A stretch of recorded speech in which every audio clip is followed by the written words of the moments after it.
Welcome to the NoPixAfterDark podcast. I'm your host, Dante. We have an amazing show for you today. We have Dr. Tammira Lucas. The NoPixAfterDark podcast is proudly partnered with Maggie's Farm, located at 4341 Hartford Road. Maggie's Farm offers a unique dining experience with delicious handcrafted cocktails and mouth-watering cuisine, from falafels to scallops and everyone's favorites, honey sriracha cauliflower wings. Open for dinner from 4 p.m. until 10 p.m., Tuesday through Saturday, and for brunch, Saturday from 11 a.m. to 3 p.m., and Sunday from 11 a.m. to 4 p.m. with delectable chicken and waffles, shrimp and grits, biscuits and gravy, and more. Check out Maggie's Farm on Instagram and Facebook for daily and weekly food specials. OpenWorks is Baltimore's largest makerspace, offering access to tools ranging from 3D printers to welder, and training in how to use them. OpenWorks also offers affordable studio space, a coffee shop, and fun-free events throughout the year. But OpenWorks is more than a public workshop. It's a community of creative professionals, students, seniors, entrepreneurs, and makers of all kinds. Check out the website at www.openworksbmore.org or Instagram at open_works_bmore for class schedules, membership options, and more. NoPixAfterDark is sponsored by Snug Books, an independent bookstore serving Northeast Baltimore and beyond. In addition to featuring new books for all ages, the store also carries cards, stationery, gifts, games, and more. Visit snugbooks.com to shop online, learn more about the store, read our latest newsletter, and find a calendar of events, or come browse the store in person. Snug Books is located at 4717 Hartford Road, next to Zeke's Coffee in Hamilton, Laurelville. There is free parking behind the store, and open hours are Tuesday through Sunday, 10 a.m. to 6 p.m. What's going on today? Hey. Super excited to be here. I'm so happy we finally made this happen. Finally. You were the hardest working person in Baltimore to catch up with. You were impossible to catch up with. I might have to agree with you on that. But let's give her flowers right now, okay? You know, she is the CEO of the Cube co-working space that is the largest Black-owned working space in the United States of America, published business professor, innovation ecosystem builder, advocate for Black women entrepreneurs, and also a real estate agent. There's a lot more. She's probably going to let us know, but we got to give the people the flowers while they're on this earth. Congratulations to all these accolades, ma'am. Thank you so much. I appreciate it. It's the largest Black women-owned co-working space in the United States. And I appreciate you having me on today, have this candid conversation, get the real side of Dr. T. No. Hey, that sounds like a new podcast. I like that, talking to Dr. T. You used to have a podcast, didn't you? I do. It'll actually be relaunching next month. It's Trust Me, I'm a Doctor podcast. Okay, because you be dropping some jewels and gems for the people in the business community. She's always talking about LLC, S Corp, and I'll be taking my notes when you be talking. Oh, I appreciate you listening. Trust. Don't think I'm a fan. At least I got one listener. That's all that matters. If you got one, that's it. I'm a huge fan. I am a huge fan. I like to tell people that I'm a huge fan of what you do and what's going on out here. I'm a huge fan of you. Thank you so much. So let's talk a little bit about you. Are you from Baltimore? Everybody needs to know, where are you from Baltimore? Duh. I'm from the real Baltimore, the real West Baltimore. Okay. I grew up from Park Heights to Gilmore Projects. So literally everywhere in between Park Heights and Haywood to Gilmore Street, to the 1300 block of Gilmore Street, is where my footprint and my family has been. Once I got married, I moved to East Baltimore because I married a Northeast Baltimorean. And so we bought a house in Northeast Baltimore. And so, yeah, I'm from Baltimore. You're Baltimore. I am Baltimore. And which high school did you go to when you were on the west side? So here's a fun fact. Almere and I went to the same elementary school. Wow. Yeah. That's a throwback. That's a real throwback. That's a real throwback. A real throwback. How do you remember that? Well, actually, I didn't. It was just like a random thing. I'm like, you went to Dr. Martin Luther King? He's like, yeah. So we had the same teachers. Brandon is actually a year older than me. So we weren't in the same class, but we were there together.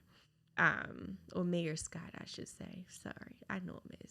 It's all good. It's all good. He loves me. But I actually went to the best high school in Baltimore City. Anybody else that sits on this couch and says different, they're lying. I went to Dunbar High School. Go Poets. Okay. And yeah. So you grew up in West Baltimore, went to high school in Dunbar. Where'd you end up going to college after? Where'd you go to school? So I actually had a full ride to Village Julie at the time. But part of my life story is really talking about a lot of the obstacles that I had to overcome.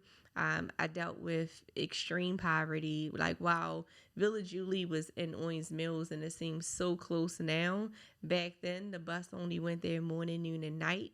It was very secluded at that time. Like, the Ravens was still playing on the campus over there, were practicing. That's where their practice field was.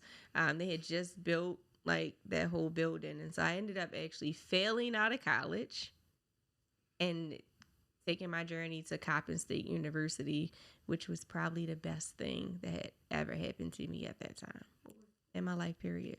Yeah, I always ask people the trial and tribulations on the business side, but we'll go over it. So what did you learn from that experience of like schooling, like where you were like, oh, I gotta get my act together, or I feel like this is where I want to be, or I want to get out of the way I used to be, I want to move in. Like what was that thing that happened, that switch? So actually, like, I wasn't a horrible student. I had to choose when I got to college. I had to choose between working and getting a car and going to school, or just like roughing it out and going to school. And I just couldn't do it. Like, it's just from a financial standpoint, I just could not work. I needed to have a job. I needed transportation.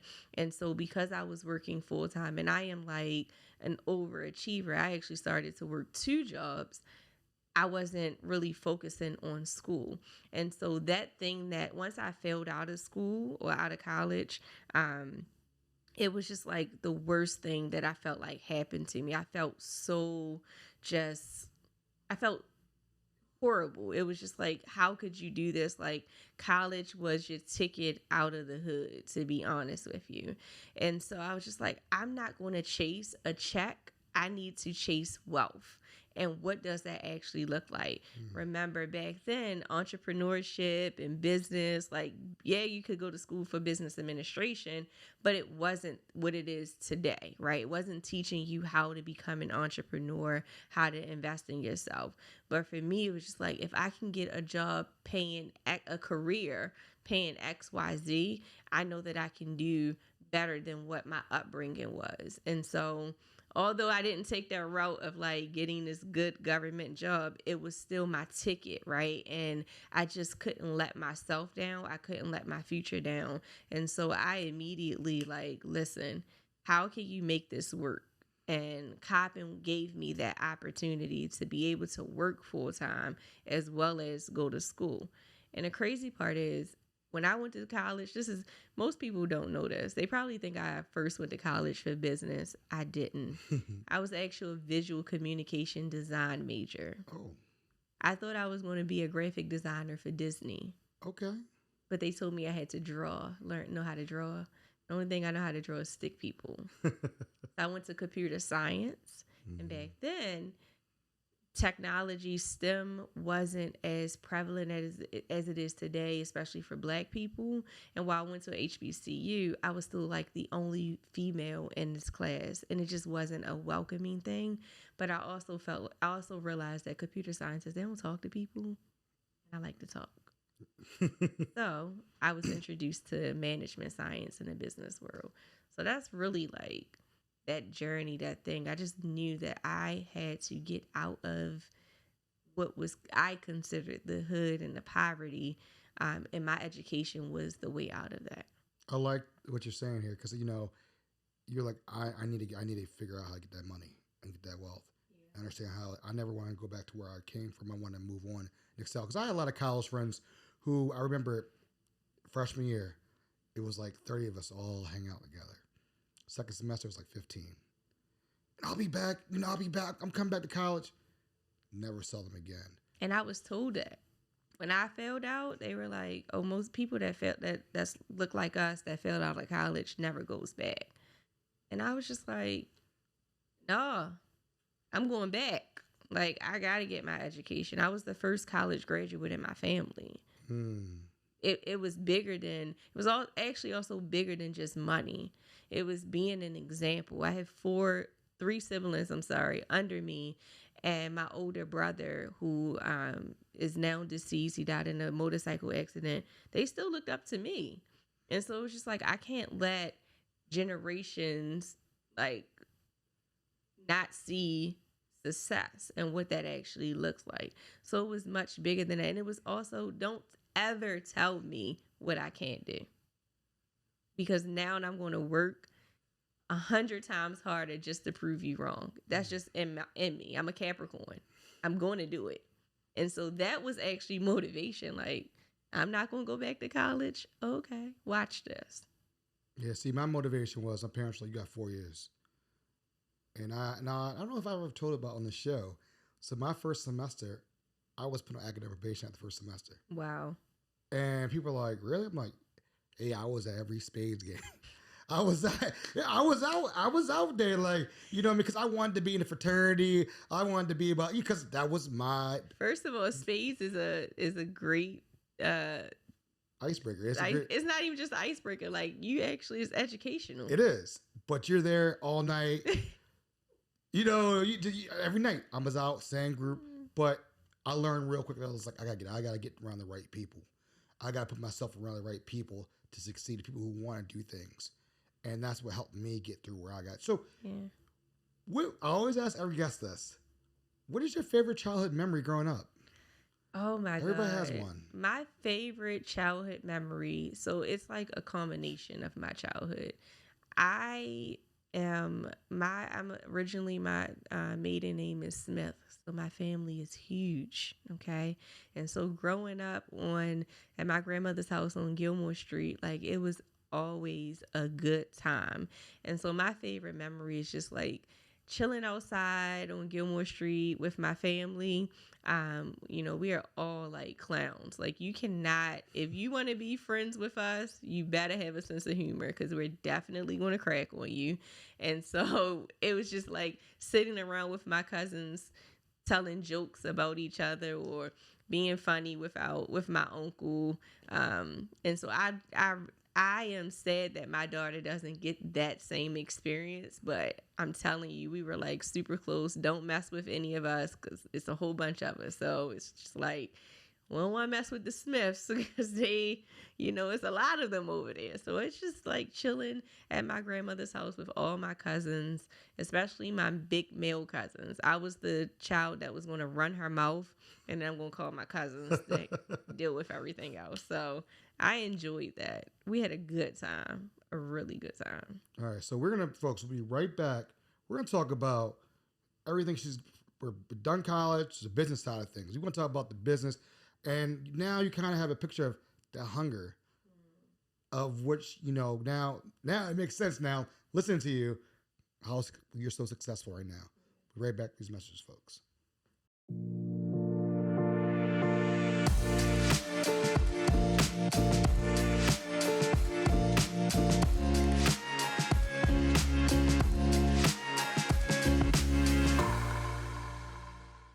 When you give to United Way, your gift could be the first spark of something bigger. It can help provide nutritious food for a family in need, because eating healthy shouldn't be a luxury. It can help someone with housing challenges and be a catalyst for a new beginning, because a safe space to call home is the foundation for building a better future. Give today. Spark something bigger. The NoPixAfterDark podcast is fueled by Zeke's Coffee. Have you tried their coffee yet? I'm telling you, there's something different about it. Maybe it's because they roast their beans in a fluid coffee roaster, which provides the most accurate roasting temperatures and made with love. You will just have to check it out for yourself and try their delicious food while you're at it. Open now for curbside service, online ordering, carry out, and they also do wholesale. Visit Zeke's Coffee at 4719 Hartford Road. Open Monday through Friday, 7 a.m. to 6 p.m. and Sunday, 8 to 5 p.m. Kitchen closes at 3 p.m. or visit Zeke'sCoffee.com and you too can be fueled by Zeke's.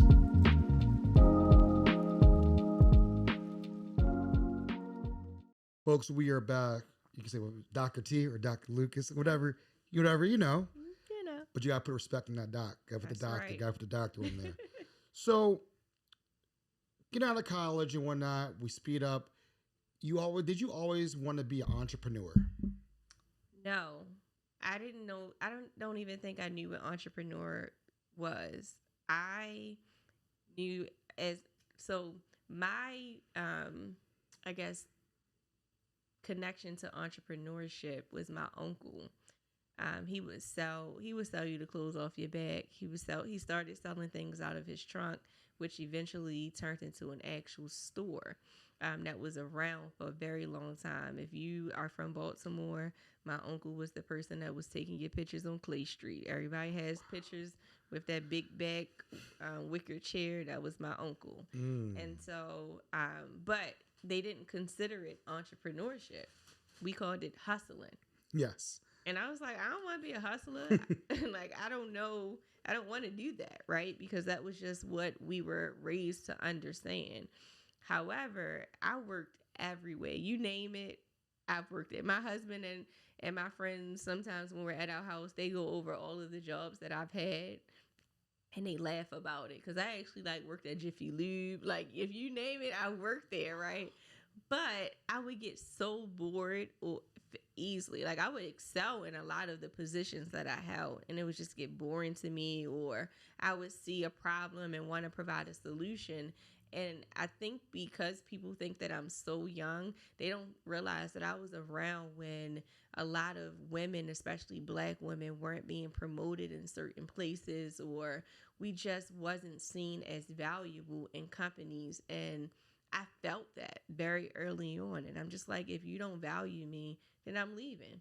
I would never get comfortable in an office spot. Like, I never put pictures or anything in a cubicle on the wall, because any day I may wake up and say I'm out.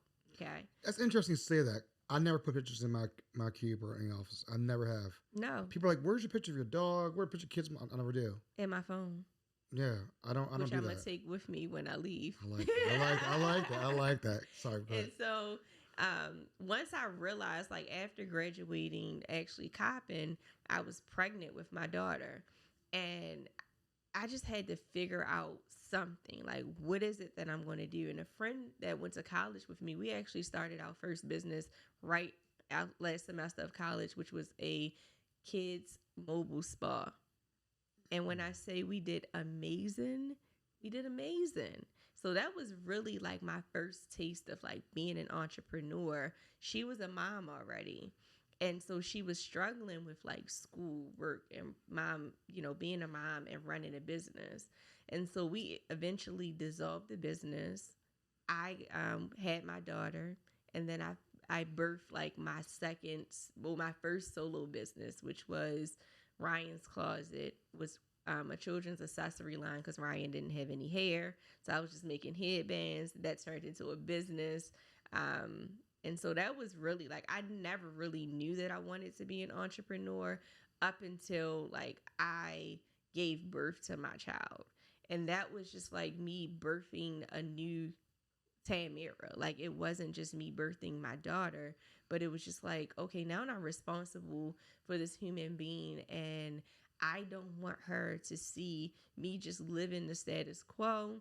I don't want society to dictate what she can and cannot do. And so how do I be a model of that? And it was really if I don't follow my dreams, how am I going to tell my daughter to follow her dreams? That doesn't make sense. And so that's where that entrepreneurship drive came from. And just being able to say, I own this. Like, you can't tell me what to do. You can't tell me how to maneuver because it's mine. And I am one that don't follow rules. I don't follow rules. I don't know why I make my child follow them, but I don't follow rules because I just feel like that's just history of like systemic racism, right? Just people telling us what to do and how to do it. And so, you know, I try to follow the basic things of like what you can and cannot do in the world. But when it came to like a job, I'm just like, why do I have to do it the way you tell me to do it if I have a better way to do it? And so that's just like how entrepreneurship kind of came about. And of course, with my husband being an entrepreneur and just pushing me also, him believing in me more than I probably believed in myself. And so that's how we kind of got here. It's a good partnership then. Yeah. It's a great partnership. So tell us a little bit about the Cube co-working space. Tell us a little bit about that. How did that all come about? Yeah, break it down. Tell us a little bit about it. Okay. So in 2014, Jasmine Sims, who's the owner of Scrub Nail Boutique in Baltimore, which was the first natural nail salon here in Baltimore, actually, we came together to launch Moms as Entrepreneurs. And originally, we just launched Moms as Entrepreneurs as a conference at Morgan State University. That's all we thought about.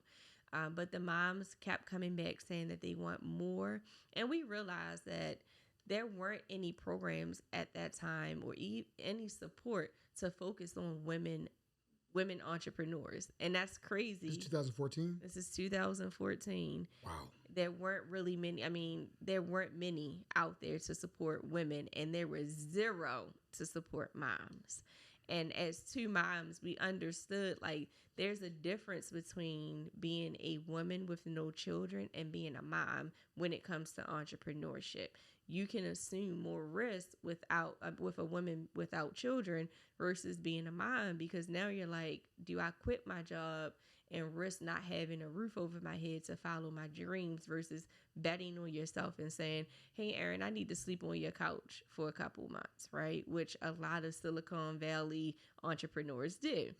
And so Jasmine and I came together and said, like, what can we do? And so we launched the Moms as Entrepreneurs Academy to provide entrepreneurship training, resources, support, and babysitting services so that moms can focus on building businesses the way that works for them and not the way that society tells you to do it, right?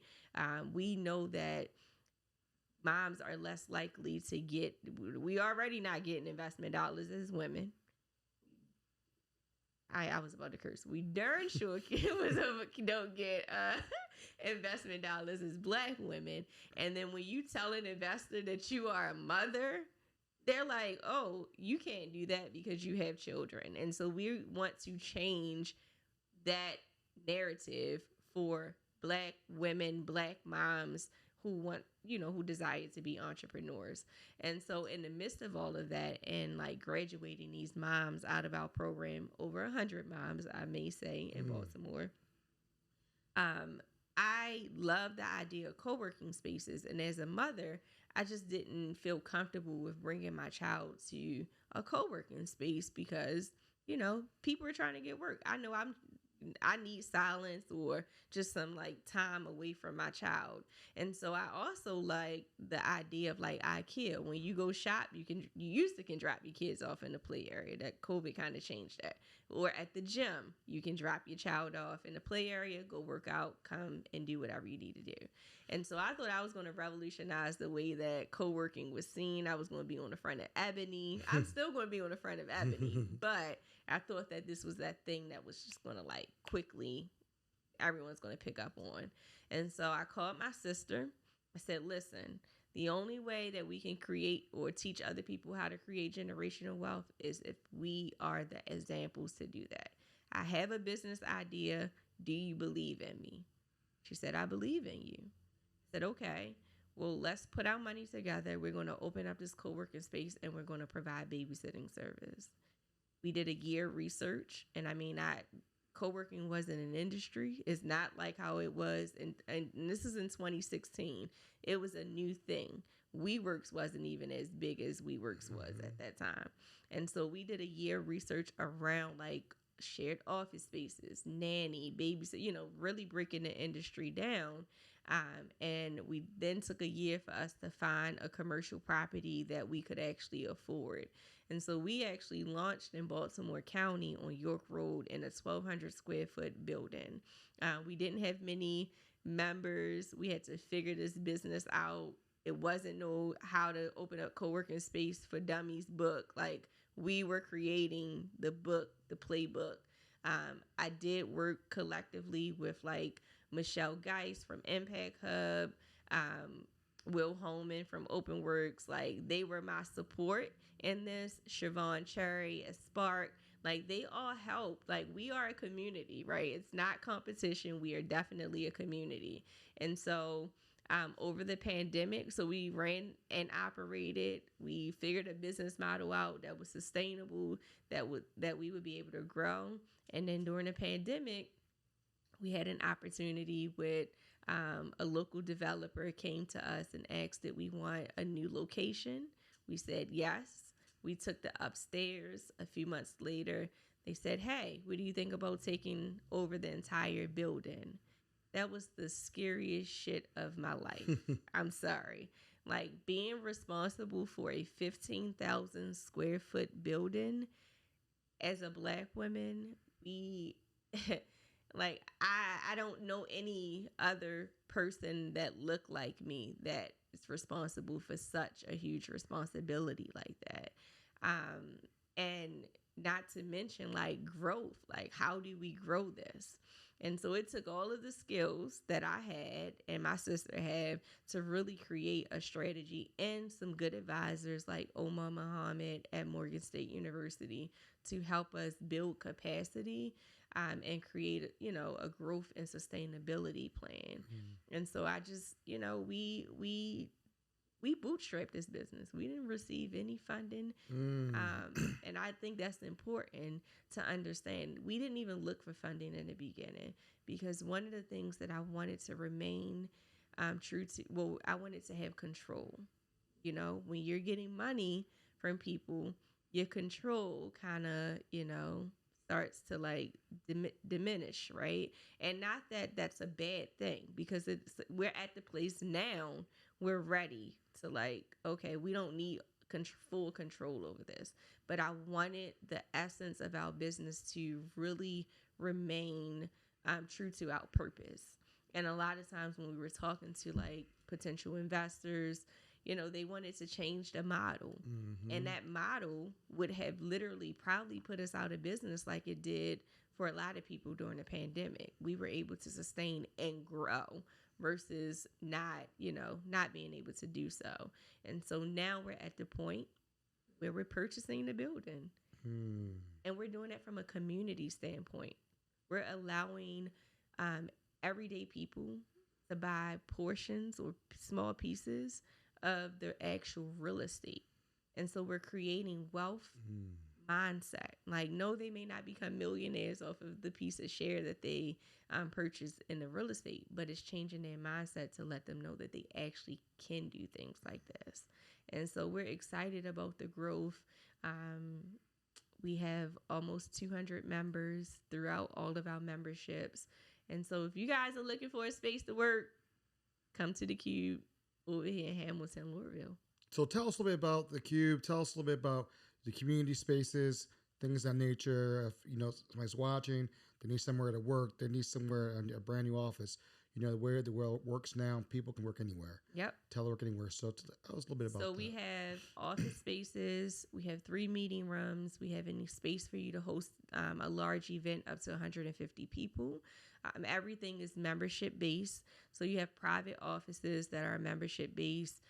They are more, I don't even want to call them short term. They're like midterm. So they're 6 months leases that are very affordable. We have co-working memberships, which means you're just a member of our co-working space. You can come in and work in any of our open spaces. We have our on-site babysitting services. It's not childcare, so you can't drop your kids off. They're not getting any structural activities per se. We do have arts and crafts. We have a calendar of things that, we do in our play area.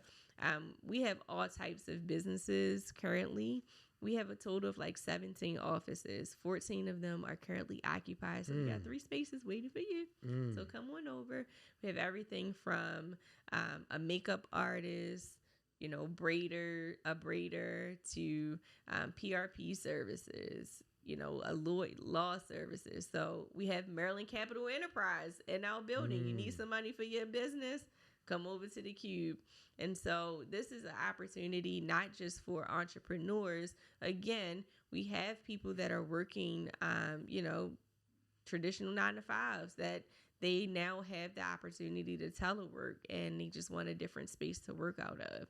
But one of the things that we're launching next month is our corporate partnerships. And so, or memberships that would allow corporations to get memberships that will allow their employees to work out of our space and utilize our services. Nice. And we have virtual mail-in addresses. So if you don't need an office space, but you need to build business credit, can't use the P.O. box, but you can use our address as your business address instead of using your home address. So that's very affordable. Come on over. Do you need to be a member for that?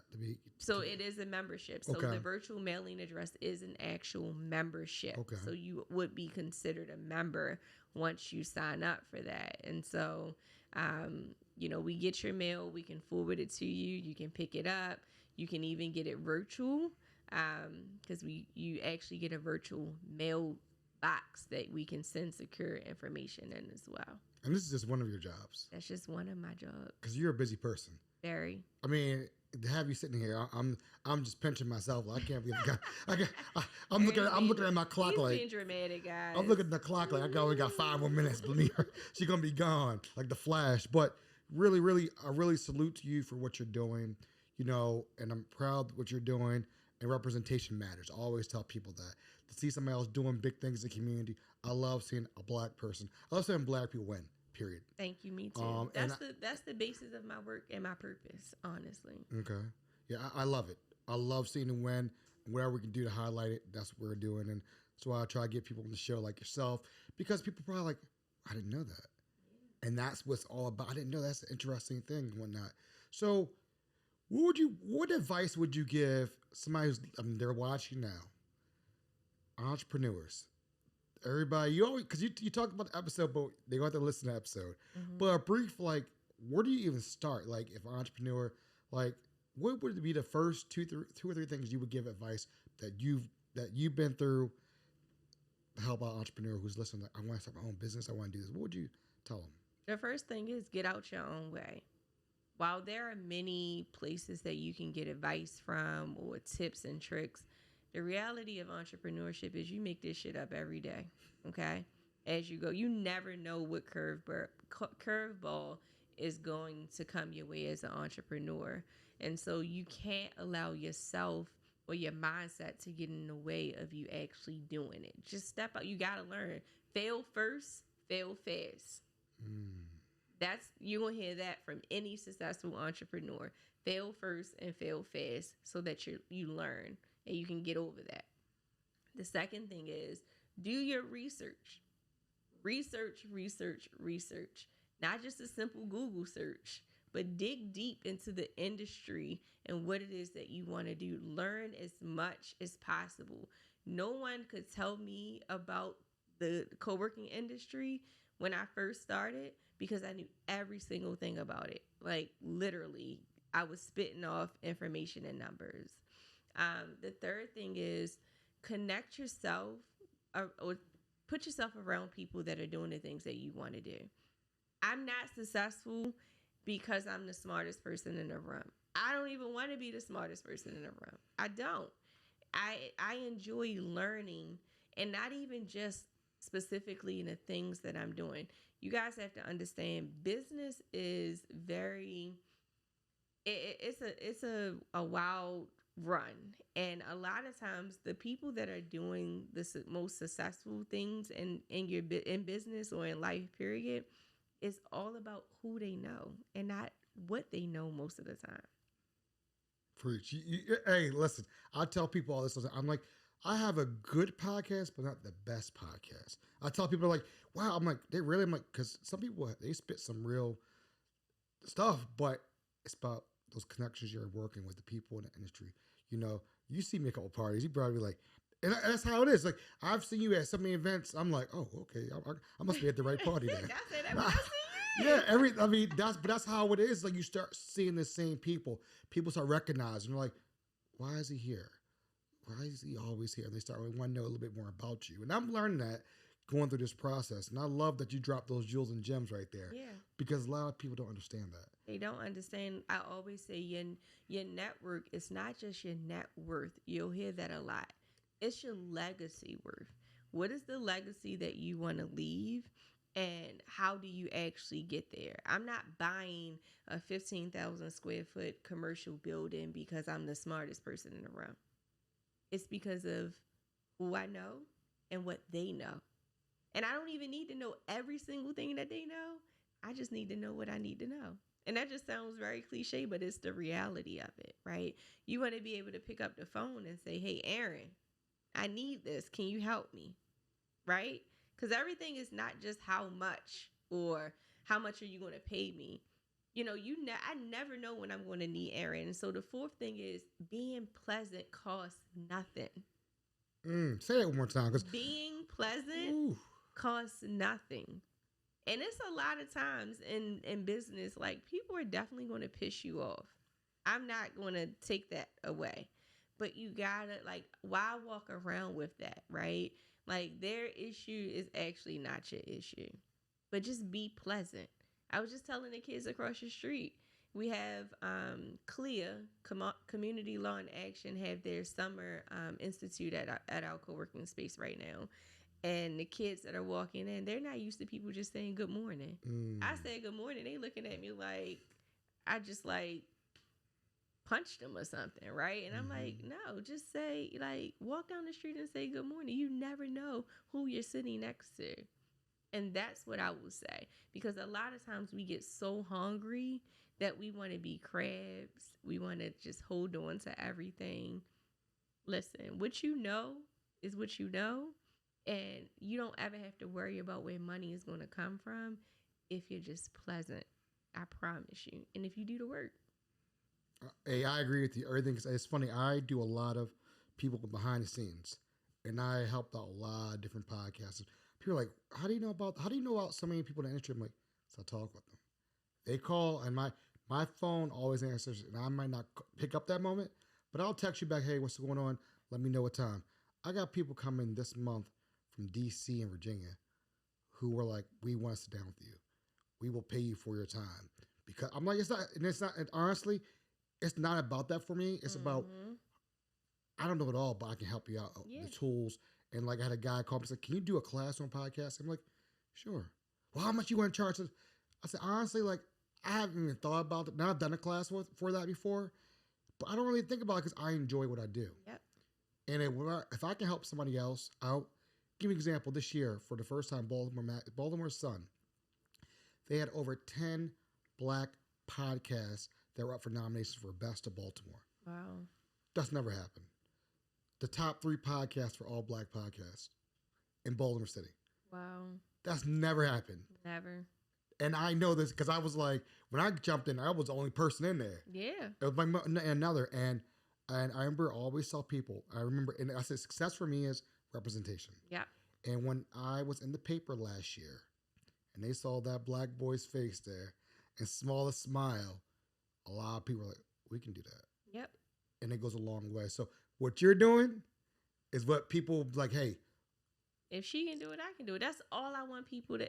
My legacy is, the legacy I want to leave is that people will say at my funeral, I knew that if she could do it, I could do it. And I did it. That's it. Let's not talk about your funeral. You got a lot of life. We got a lot of life to live here. I mean, I be planning my funeral because I want to make sure they get it right.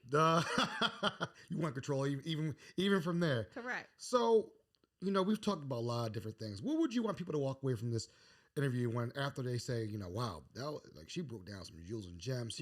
She was, I mean, to me right now, I'm like, damn, I want to watch this again before I release this. Because I'm sitting here like writing notes, but what would you want people to walk away from this interview with? I want people to walk away with knowing that your past doesn't have to be your future. It doesn't even have to be your story. I just had an article, written about me from a very transparent place that I had never shared before, because I never want my struggle story to define who I am and why I do what it is that I do.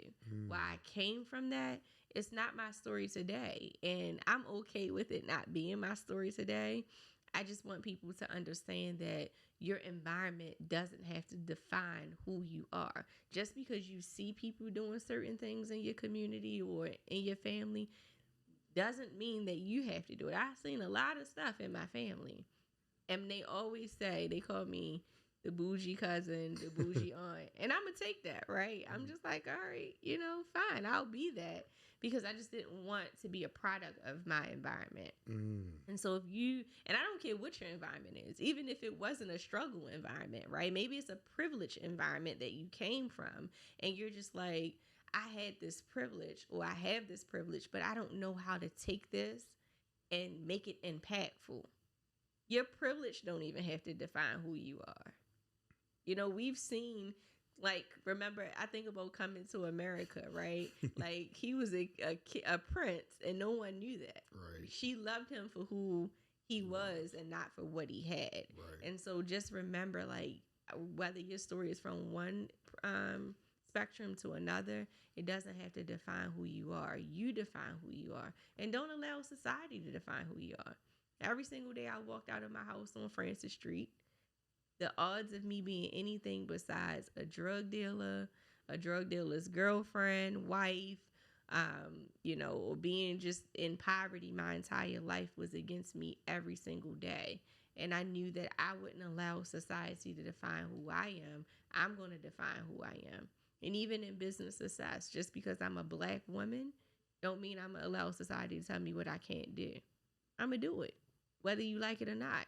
And so that's what I want people to live with. Just do that. Do it. Whatever it is, do it. That's inspiring. So we're always do something really fun to end. And it's called the speed round. All right. So what motivates you at work every day? My daughter. Okay. Flats or drums or chicken wings? I don't eat chicken, but I would prefer the drum. Okay. Yeah. All right. Do you eat crab cakes? Yes. Crab cakes or crabs? Crabs. Okay. All right. All day. All right. Okay. What is your favorite thing to do when you're not at work? Lay on the beach. Okay. And what is the best advice you ever received? The best advice I've ever received. That you take with you. Make your voice heard, no matter what. Don't downplay your greatness. I like that. And where can we find you on social media?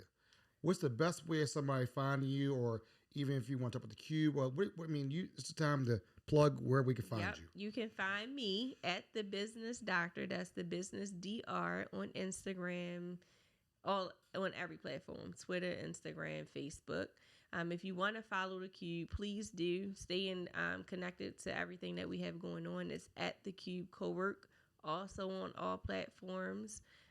You can always go to my website. It's TammiraLucas.com. Some great things coming out. And if you want to buy a house in the state of Maryland, not just Baltimore, but the entire state, hit me up at She Sells Maryland on all platforms as well, or SheSellsMaryland.com. Promise you, I'm great at what I do. Your podcast, we got to plug that. Come on. Yes. Got to plug that. Trust me, I'm a doctor podcast. Super excited for it to relaunch. We're going to do some cool things on there. Aaron's going to be on there. I'm going to have to call him across the street. Come over, let's do this. Dr. T, Dr. Lucas, thank you so much Thank for you. coming on the show. I'm glad, I was rushing folks because, she got a meeting in 2 Let me minutes see. now. I really do she have a did meeting. sprout. See what I mean? So again, when you have great conversation, it just keeps on flowing. It keeps on flowing. And I appreciate your time. And again, this is going to be the new season. I'm excited for you guys to listen to all these amazing people that we have in Baltimore, entrepreneurs who have gone through so many great things, and they're going to tell you how it is. How it really is in these streets of Baltimore. All right, folks. Love, peace. We're out.